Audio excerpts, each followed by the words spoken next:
खबरों में बने रहने के लिए बेल आइकन दबाइए और हाँ, फर्स्ट इंडिया को सब्सक्राइब जरूर। नमस्कार, आप देख रहे हैं बिग फाइट लाइव और आपके साथ में विजेंद्र सोलंकी। लॉकडाउन पार्ट 3 में कुछ रियायतें दी गई, लेकिन जिस दिन से लॉकडाउन पार्ट 3 लागू हुआ उसी दिन से देश में कोरोना के मरीजों की संख्या में इजाफा हुआ, मौतों के आंकड़ों में बढ़ोतरी हुई। रियायत फिर भी दी गई क्योंकि एक तरफ कोरोना जैसी महामारी तो दूसरी तरफ गिरती अर्थव्यवस्था की लाचार।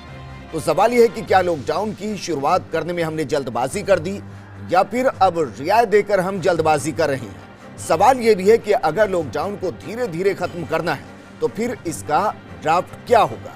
क्या यह ड्राफ्ट तैयार कर दिया गया या फिर हालातों के हिसाब से केंद्र सरकार फैसले लेती रहेगी, बदलती रहेगी। आज बात इसी मुद्दे पर कि वो कौन सा प्लान है या फिर वो कौन सा प्लान होगा जिससे गिरती अर्थव्यवस्था और बढ़ती महामारी को रोका जाए।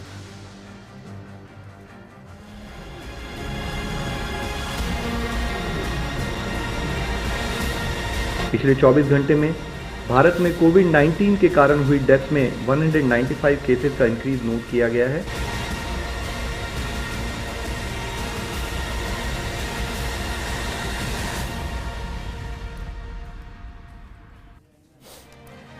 स्वास्थ्य मंत्रालय के संयुक्त सचिव लव अग्रवाल ने जो बताया उसके मुताबिक 24 घंटे में कोरोना के सबसे ज्यादा केस सामने आए और सबसे ज्यादा मौतें भी हुई। बीते 24 घंटे में 195 लोगों की जान चली गई और 3900 मामले पॉजिटिव सामने आए।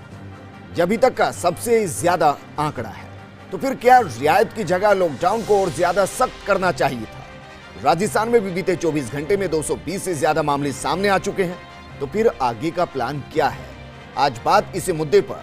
और हमारे साथ मौजूद हैं पूर्व सांसद कांग्रेस नेता बद्रीराम जाखड़ जी, हमारे साथ मौजूद है पूर्व मंत्री और बीजेपी विधायक अनीता भदेल जी, पीबीएम अस्पताल के अधीक्षक डॉक्टर सलीम साहब हमारे साथ मौजूद हैं और अर्थशास्त्री राजेश कोठारी जी भी हमारे साथ जुड़े हुए हैं। राजेश कोठारी जी, आपके साथ में इस चर्चा को शुरू करना चाहूंगा। सर, क्या वाकई में आपको लगता है कि गिरती अर्थव्यवस्था और बढ़ती महामारी के बीच में जो कुछ किया जा रहा है वही सही है और ये एक सही प्लान का सही शुरुआत है?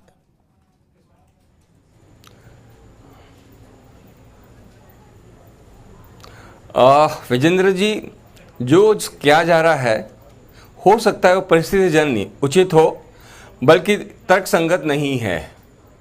मैं दो उदाहरण आपको देना चाहूँगा। मैं पहला उदाहरण, ये जो रिवर्स माइग्रेशन का जो प्रोसेस सरकार ने अब शुरू करा है, इस रिवर्स माइग्रेशन यानी जो जिन बच्चों को, जिन मजदूरों को सरकार, सभी सरकार अपने अपने राज्यों में बुला रही है या भेज रही है, इसका जो इफेक्ट है वो अभी नहीं, आपको 10 दिन बाद, 15 दिन बाद मालूम चलेगा। ये कार्रवाई हमें लॉकडाउन 1 के पहले करनी चाहिए थी। उस समय सरकार को ये बहुत इंश्योर कर देना चाहिए था कि इस तरह की महामारी है ये, जिसको अपना घर जाना है, आप 4 दिन का विंडो देते, 5 दिन का विंडो देते, तो कम से कम हालात इतने विकट नहीं होते।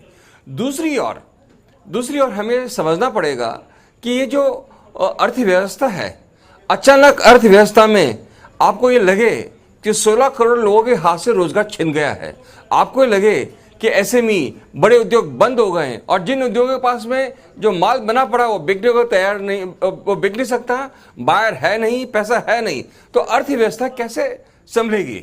और तीसरी ओर मैं कहता हूं कि आज सरकार की प्रायोरिटी शायद सही भी हो सकती है, वो अर्थव्यवस्था नहीं है, वो समाज में, सामाजिक या ह्यूमैनिटी की आप कह लीजिए, वो पहली प्राथमिकता सरकार की है। अगर अर्थव्यवस्था पहली प्राथमिकता होती तो निश्चित रूप से सरकार पहले दिन से अर्थव्यवस्था को समानांतर रूप से चलाने के लिए कुछ न कुछ प्रयास जरूर करती जी। और हमें समझना पड़ेगा कि जो हालत अर्थव्यवस्था के अंदर हैं, हम बहुत लंबे समय तक इसको बांध के नहीं रख सकते। अमेरिका हमसे इतना विकसित देश है, उसने भी ये समझ लिया कि लंबे समय तक अर्थव्यवस्था को बांध के रखा नहीं जा सकता और उन्होंने भी अपनी अर्थव्यवस्था खोल दी। यहाँ सरकार ने निश्चित रूप से बहुत ही प्रशंसनीय कार्य करा है कि भारत की आबादी को देखते हुए जो केसेस कोरोना के हैं और जो मृत्यु हुई है आप देखेंगे वो बहुत नगण्य से लगते हैं, है ना। पर आज इश्यू ये है, अब 2 चॉइस है, कोरोना से मौत या भूखमरी से मौत, ये हमें चुनना पड़ेगा। तो मैं महसूस करता हूं कि सरकार को निश्चित रूप से एक बेहतर आर्थिक पैकेज के साथ आना पड़ेगा अगर अर्थव्यवस्था को जिंदा रखना है। और अगर अर्थव्यवस्था को मरने देना है तो मैं नहीं समझता कि हम कभी फिर रिवाइव कर पाएंगे। ठीक है सर, वापस मैं आपके पास आऊंगा। अनीता बघेल जी हमारे साथ हैं, मंत्री रह चुकी हैं, विधायक हैं। अनीता बघेल जी, क्या वाकई में आपको कभी कभी ऐसा लगता है कि केंद्र सरकार की तरफ से देश में लिटमस टेस्ट हो रहा है? पहले कुछ किया जाता है, फिर उसके साइड इफेक्ट सामने आते हैं, फिर उसमें बदलाव किया जाता है और फिर एग्जीक्यूट किया जाता है। क्या बाकी देशों से हम कुछ नहीं सीख रहे?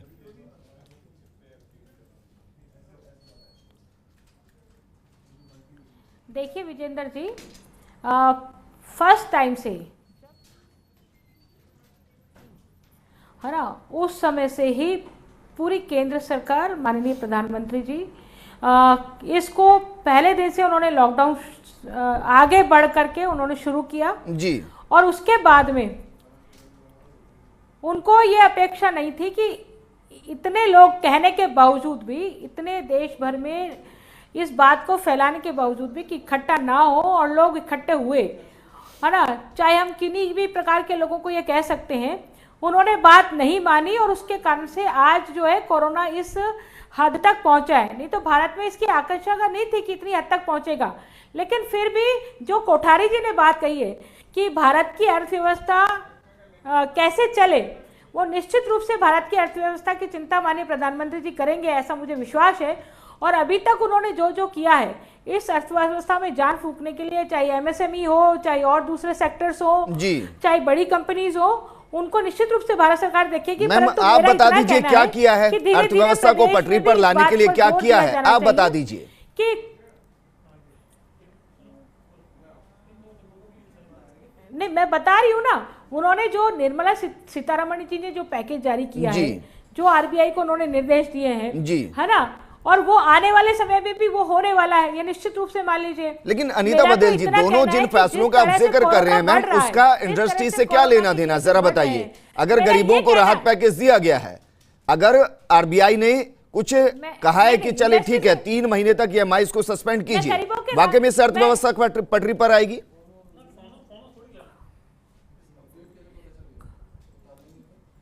कोठारी जी, मैंने आरबीआई की बात की है, मैंने एमएसएमई की भी बात की है ना, क्योंकि एमएसएमई अभी स्टार्ट होने वाली है और स्टार्ट होने में जो 3 तारीख के बाद जो 3rd लॉकडाउन है, उसके बाद में अनुमति मिली है एमएसएमई को कि भाई वो स्टार्ट हो और फैक्ट्री चालू हो, मजदूर वहां पर जाए और प्रोडक्शन करें। तो आने वाले समय में जो चीजें सामने प्रैक्टिकल में आएंगी, उनके सॉल्यूशन निश्चित रूप से होने वाले। अच्छा, लेकिन ये भी समस्या है अनीता बघेल जी, वापस मैं आपके पास आऊंगा, लेकिन एक तरफ कहा जा रहा है कि इंडस्ट्रीज को चालू किया जाएगा, दूसरी तरफ मजदूरों के पलायन के लिए स्पेशल ट्रेनें चल रही हैं। अब अगर मजदूरी पलायन कर जाएंगे तो इंडस्ट्री में काम कौन करेगा? अपने आप में एक बड़ा सवाल है। बद्रीराम जाखड़ जी, सर मैं जानना चाह रहा हूं कि 2 लॉकडाउन पूरे हो चुके हैं, तीसरा लॉकडाउन चल रहा है। कमाल की बात यह है कि तीसरे लॉकडाउन की शुरुआत जब होती है तभी से देश के अंदर कोरोना पॉजिटिव मामले बढ़ जाते हैं, मौतों का आंकड़ा बढ़ जाता है, यानी कि जो स्थिति पहले थी उससे ज्यादा विकराल हो जाती है, आंकड़े यही बयां करते हैं। तो लॉकडाउन लगाने में जल्दबाजी कर दी गई या लॉकडाउन हटाने के दौरान रियायत देने में जल्दबाजी की जा रही है?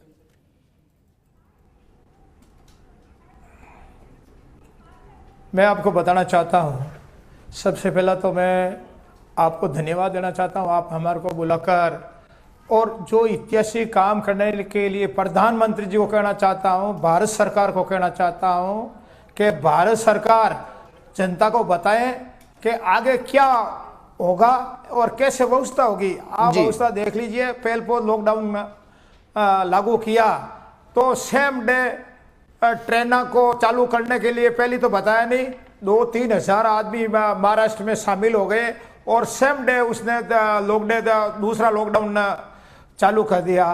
तो प्रधानमंत्री जी को विचार करना पड़ेगा, प्रधानमंत्री जी और भारत सरकार को ये मैं कहना चाहता हूँ, भारत सरकार को कि आप ऐसा व्यवस्था की जाए, ऐसा लोगों को बताया जाए कि ऐसे आगे हम करेंगे। और मजदूरों के लिए आपने कहा फैक्ट्रियाँ खोल दी, अभी ये ठीक कहा आपने कि मजदूर तो पलायन कर रहा है, तो फैक्ट्रियाँ कैसे चालू होगी? फैक्ट्रियाँ चालू हो नहीं सकती है। मैं इसलिए कहना चाहता हूँ हमारी सरकार अशोक जी गहलोत को धन्यवाद देना चाहता हूं कि अशोक गहलोत जी ने सबसे पहला पहल की थी लॉकडाउन के लिए और हमारे जो मजदूरों को बाहर पलायन किया हुआ उसको लाने के लिए उसने पहल की है। प्रधानमंत्री जी को उसने कहा है कि ट्रेन चालू की जाए तो ट्रेन प्रधानमंत्री जी ने चालू की है, तो मैं प्रधानमंत्री जी को धन्यवाद देना चाहता हूं।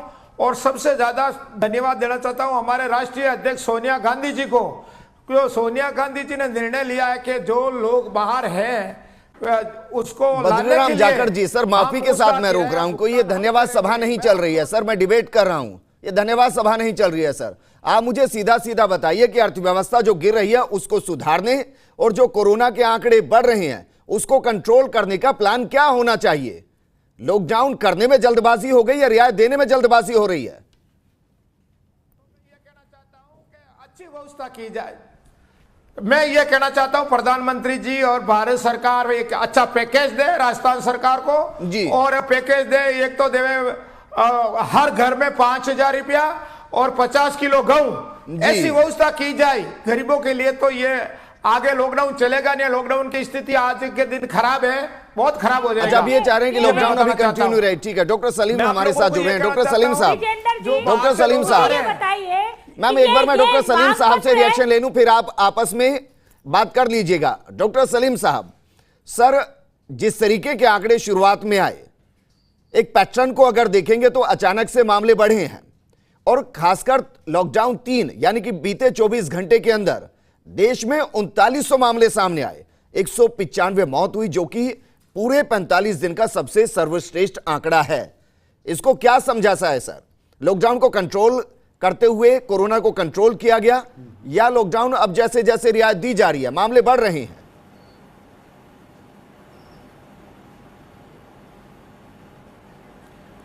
देखो ऐसा है जिन जी, हमें मेरे को बोलने के लिए टाइम दिया है इसलिए बहुत बहुत धन्यवाद।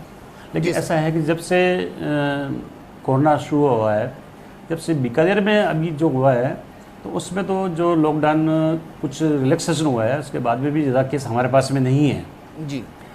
तो जैसे पहले शुरू में हमारे पास काफ़ी केस थे, लेकिन अब ऐसा है कि ज़्यादा केस हमारे पास में नहीं है। लॉकडाउन खुला है, रिलैक्स हुआ है, लेकिन फिर भी इसके बाद में एक केस हमारे पास में आया है। हालांकि देश में इसकी संख्या बढ़ी है, लेकिन हमारे पास तो अभी तो ऐसी कोई बात है नहीं जी।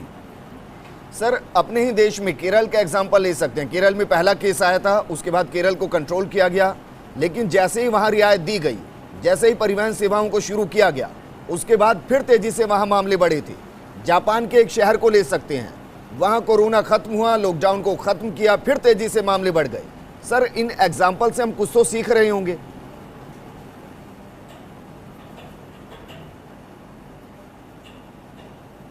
हाँ, लॉकडाउन खुलने से जैसे क्या है, जैसे राजस्थान में भी क्या है कि जो मजदूर आएंगे बाहर से जी, करीब 10 से 11 लाख मजदूर आएंगे, हो सकता है इसका इफेक्ट आए, लेकिन राजस्थान सरकार ने इसके पूरे इंतजाम कर लिए हैं जी। और सरकार बहुत अच्छा काम कर रही है, क्योंकि हर स्टेट इंटर जो डिस्ट्रिक्ट लेवल पे है या स्टेट लेवल पे है, सरकार ने ड्यूटी लगाई है, डॉक्टर से ड्यूटी लगाई है और टेस्ट के लिए लगाए हैं, और जैसे भी आएंगे इसको कंट्रोल किया जाएगा। ठीक है। अनीता बदेल जी, मैम सवाल यही है कि अर्थव्यवस्था को लेकर कोई एक प्लान है जो बताया जाए देश को कि अगले 60 दिन में देश में ये होने वाला है, इस इंडस्ट्री को ये मिलने वाला है, इस तरीके से गरीबों को रोजगार मिलने वाला है, अगर रोजगार नहीं मिल रहा है, लॉकडाउन बढ़ रहा है, तो फिर ये व्यवस्था की जा रही है। कोई एक प्लान है जिसके साथ आगे आया जाएगा, या हर दिन एक नई जानकारी मिलेगी कि आज ये हो रहा है क्योंकि कल ये हो चुका है, आज ये हो रहा है क्योंकि 2 दिन पहले ये हो चुका है? क्या इस तरीके से चलेगा?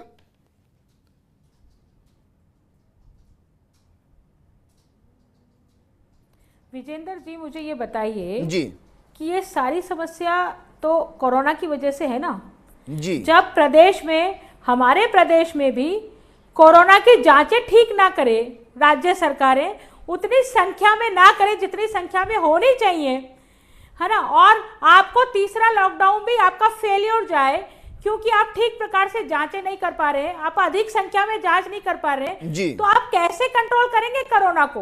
पहले तो कंट्रोल करने की बात कहें ना कोरोना को। हमने लॉकडाउन 3rd किया है, लेकिन लॉकडाउन 3rd करने के बावजूद भी हम जांचें नहीं बढ़ा पा रहे अभी तक भी। यदि हम जांचें बढ़ाएंगे तो निश्चित रूप से इस चैन को तोड़ पाएंगे, और यदि 10,000 रोज की जांच हो रही है, सरकार बराबर में लगी हुई है, देश और प्रदेश उस पट्टी पर आप 10,000 रोज की जांच हो रही है, जांच करेगा तो जरूर बढ़ेगा, रोज पर बाद में खत्म हो जाएगा। कैसी स्थिति बढ़ रही है? अजमेर में अजमेर में जिस तरह से अच्छा स्थिति अनीता बढ़ बघेल रही जी, है, अनीता बघेल जी, नए नए केसेस अनीता आ बघेल रहे जी, मैं हैं, 2 सवाल आपसे जिस कर रहा हूं तरह मैं, से जांचों की 2 सवाल मैं बार-बार आपसे बात कर रहा हूं, मैं करने के चाहूंगा बाद कि आप मांगे नहीं हो सच्चाई रही के है, साथ इसका बढ़ जवाब नहीं दें। रही है जांचें। जरा बताइए कि रैपिड एक्शन किट को बैन किस प्रदेश ने कराया, जब उसको सैंपलिंग के लिए लिया गया उसमें जब कमियां पाई गई तो कहां से उसको बैन किया गया, पहला सवाल। दूसरा, गुजरात का मैं आपको एग्जांपल दे रहा हूं मैम, गुजरात में टेस्टिंग नहीं की जा रही है, मैं कह रहा हूं गुजरात में टेस्टिंग नहीं की जा रही है, और टेस्टिंग जितनी की जा रही है उसके बाद वहां का आंकड़ा जरा देख लीजिए। यह प्रादेशिक मामला नहीं है मैम, मैं आपसे बार बार ये कह रहा हूं कि मैं समझना चाह रहा हूं, डिबेट नहीं है, मैं समझना चाह रहा हूं कि आखिर अर्थव्यवस्था को पटरी पर लाने के साथ कोरोना को कंट्रोल किया जाए, क्या इसका कोई प्लान है? कर रहे हैं कि कौन सा प्रदेश कितनी टेस्टिंग कर रहा है, जी। यदि वो कम टेस्टिंग कर रहे हैं तो हम भी कम टेस्टिंग करेंगे, जी। यदि कोई प्रदेश कम टेस्टिंग कर रहा है तो हम भी जी। कम टेस्टिंग करेंगे क्या, और कोरोना को बढ़ाएंगे? कोरोना को बढ़ाने में हम प्रतिस्पर्धा करेंगे क्या कि उसने इतने करे हैं तो आप बताइए ना मैम, मैं जब बेसिक सवाल आपसे कर रहा हूं, अनीता बघेल जी, प्रदेश ने हमारे प्रदेश में कैसे कोरोना की जी। मैं बता रही हूं ना कंट्रोल करके रखा है। मैं आपको विजेंद्र, अनीता बघेल जी, मैं मेरे पास वक्त की कमी है, रोज- एक लाइन में मुझे बताइए, अनीता कभी- बघेल जी, कभी इतने सारे एक लाइन में केसेस मुझे हुए बताइए, हैं, क्योंकि कभी- मेरा कभी- प्रोग्राम एक लाइन के ऊपर निर्भर कर रहा है। अर्थव्यवस्था को पटरी पर लाने और कोरोना को खत्म करने के लिए क्या कोई प्लान है या नहीं है? अनीता बघेल जी, ये देश को पता चलेगा।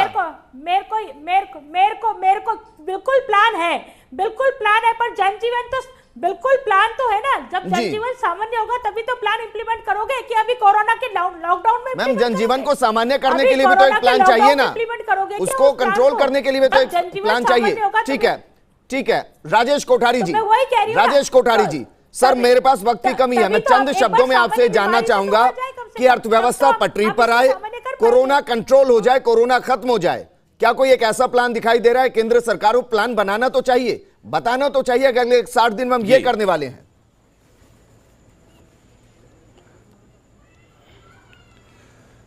विजेंद्र जी, एक बात आपको समझनी पड़ेगी, कोरोना को कंट्रोल करना जी। और अर्थव्यवस्था को पटरी पे लेके आना, ये दोनों ही एक दूसरे के अपोजिट हैं ये। जी। ठीक है, पहली प्रायोरिटी क्या होनी चाहिए? पहली प्रायोरिटी कोरोना कंट्रोल करने की होनी चाहिए। ठीक है सर। मैं आपको फिर कह रहा हूं कि जो सरकार ने ये रिवर्स माइग्रेशन शुरू करा है, जो स्थिति कंट्रोल में आने वाली थी, वो स्थिति भी अब मुझे लगता है कि बेकाबू होती नजर आ रही है।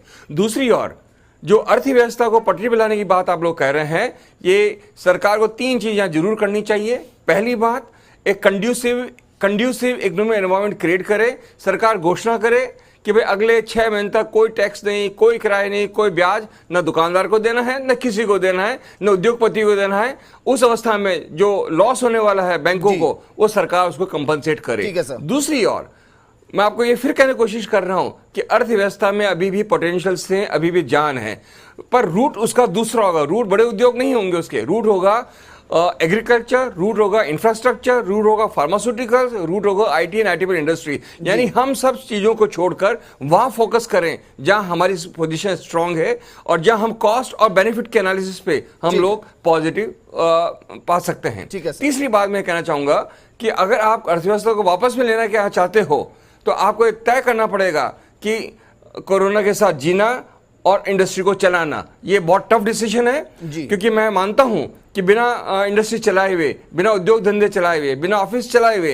कोई भी देश लंबे समय तक जिंदा नहीं रह सकता। ठीक है, सो बद्रीराम तात्पर्य जाखड़ जी, बहुत क्लियर है। ठीक है सर, आपको आपने अपनी बहुत प्रायोरिटी तय कम करनी शब्दों में बहुत कुछ बयां किया है। बद्रीराम जाखड़ जी, राजस्थान को लेकर प्लान क्या है सर? क्योंकि कुछ इंडस्ट्रीज को खोलने की बात हो रही है। हाँ जी, मैं बताना, हमारे यहाँ राजस्थान का प्लान ये है कि जो इंडस्ट्री ग्रामीण में सब इंडस्ट्री को खोल दी गई है, और आज के दिन छोटा इंडस्ट्री है वो सब खोल दिया गया है।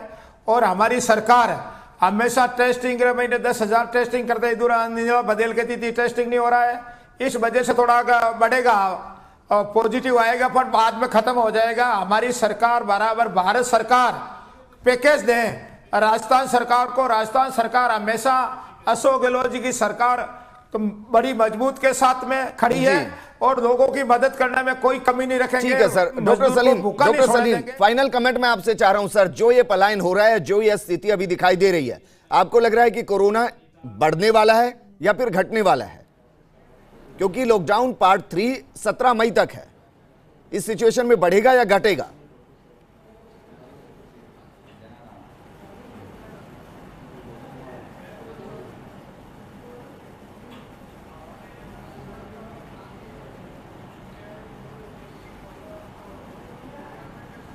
डॉक्टर सलीम,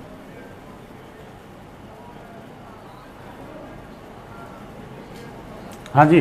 जी नहीं, आप जो बता रहे हो लॉकडाउन खुलने से कोरोना कम होगा या बढ़ेगा? जी, ऐसा है कि जितनी माइग्रेशन होगा उससे तो कोरोना के बढ़ने के चांस होते ही हैं। चलिए सर, लेकिन शुक्रिया फिर भी हमारे सरकार- साथ जुड़ने के लिए। वक्त की कमी है। राजेश कोठारी जी आपका भी शुक्रिया, बद्रीराम जाखड़ जी आपका भी शुक्रिया, और अनीता भदेल जी आपका भी शुक्रिया हमारे साथ चर्चा में शामिल होने के लिए। बस इतना जानना चाहते थे कि कोई तो सरकार के पास प्लान होगा जिसके जरिए अर्थव्यवस्था को पटरी पर लाया जाए और कोरोना को जड़ से मिटाया जाए। शुक्रिया हमारे साथ जुड़ने के लिए।